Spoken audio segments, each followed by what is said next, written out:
Meet Jason. He's a middle-aged white guy just like me who has a working phone number, an email address, and even a credit card number. He's also not a real person. He's one of my pseudonyms.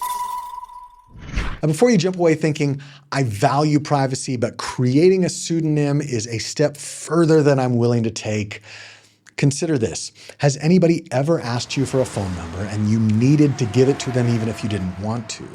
Or maybe you want to purchase something online without that purchase being directly tied to your identity.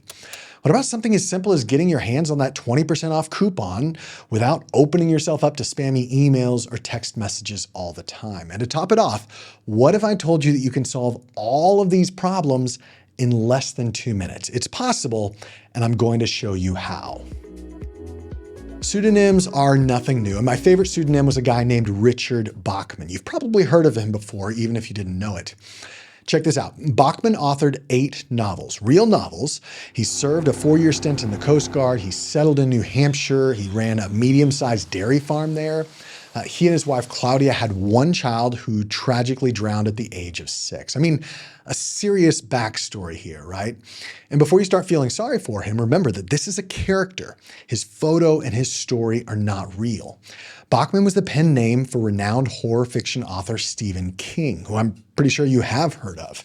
He's certainly not the first author to use a pen name, but I love the fact that once Bachman's true identity was found out, by an observant bookstore clerk no less, Stephen King did 2 things.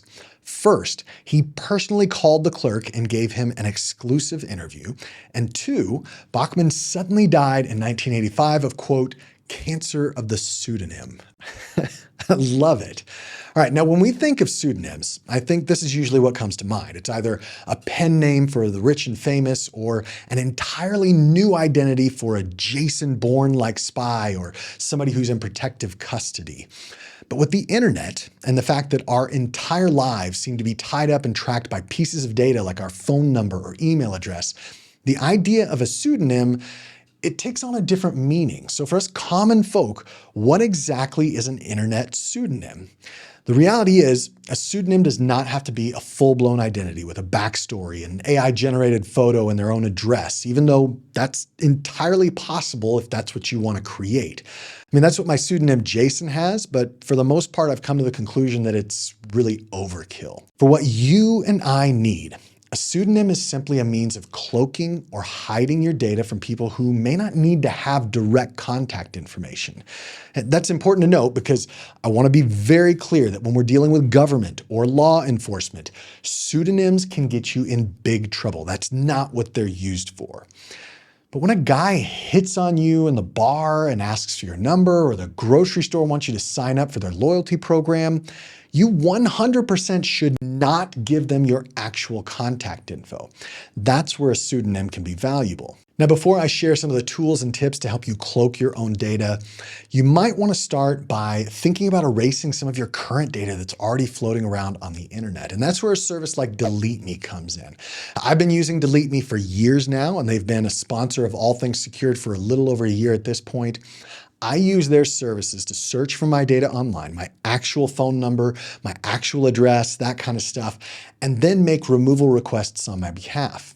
Now, before, I started trying to make these removal requests on my own, which is entirely possible, but it took me about 15 to 20 minutes to figure out how to do it, fill out the form, and then follow up to make sure that the request had been honored. When you multiply that by 20, 50, 80 plus data brokers that constantly scrape our data to sell online, I have saved a lot of time and energy using Delete Me. Learn more about how you can erase your sensitive personal info off the internet and get a special 20% off by going to joindeleteme.com/allthingssecured. Okay, when you're thinking about building a pseudonym, you need to figure out exactly what kind of data you're looking to protect.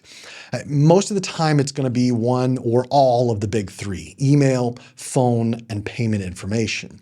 You can throw address in there as well, and I've talked about using virtual addresses for privacy in the past, but I'm going to set that aside for this video since I feel like it's somewhat of an extreme use case. There are 2 primary ways to create a pseudonym. One is manual, while the other is a little more automated. The manual process is exactly what you think it would be. You come up with a random, fictitious name, register a Gmail account with that name, set up a virtual card, and then buy a second phone number. I'm not talking about a true SIM card phone number. I mean more like a virtual burner number like what I've talked about before on this channel. They're usually about $10 and work almost like Skype on your phone. It's all through an app. With this, I would just keep a note on your phone or an identity in your password manager so that you can easily access that pseudonym info to give over whenever it's requested or needed. For fun, you can even create an AI-generated fake profile photo from a place like thispersondoesnotexist.com. But really, unless you plan to go so far as to build fake social media profiles for this pseudonym, which is really deep down that privacy rabbit hole, this is way overkill. I really wouldn't worry about it if I were you. The more automated process of creating online pseudonyms, which also costs a little bit of money, is a niche that is being served by companies such as IronVest, MySudo, Cloaked, and Surfshark just announced something they're calling Alternative ID. Now, these kind of apps help you create and organize different pseudonyms that you use for different purposes. Perhaps you have one online pseudonym for shopping, one for social media, and one for things that you sell online. The idea here is not necessarily creating a full persona as much as it is just keeping your cloaked data organized by how you plan to use it. Honestly, this is generally how I'm starting to hide my contact data, even though Jason still exists as my fictitious alter ego, because sometimes I find it easier to just know the email address of my pseudonym off the top of my head instead of having to create a new one each time. Same with a phone number, right? I keep one dedicated second phone number that I've memorized and that I can easily provide for any text verification codes required by companies that honestly refuse to offer a better, stronger form of security. So when I sign up for a webinar, it's Jason who joins, not me. When I give over my info to access Starbucks Wi-Fi, they get Jason's data, not mine.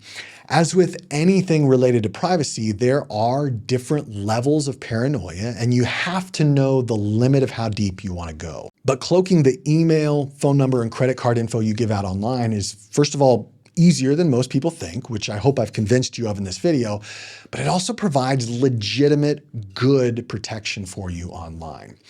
Let me know in the comments how you plan to create your pseudonym, and then visit joindeleteme.com/allthingssecured to remove the data that already exists about you online. I even did a review of their service after using them for a year, so you can see what it looks like if you want to.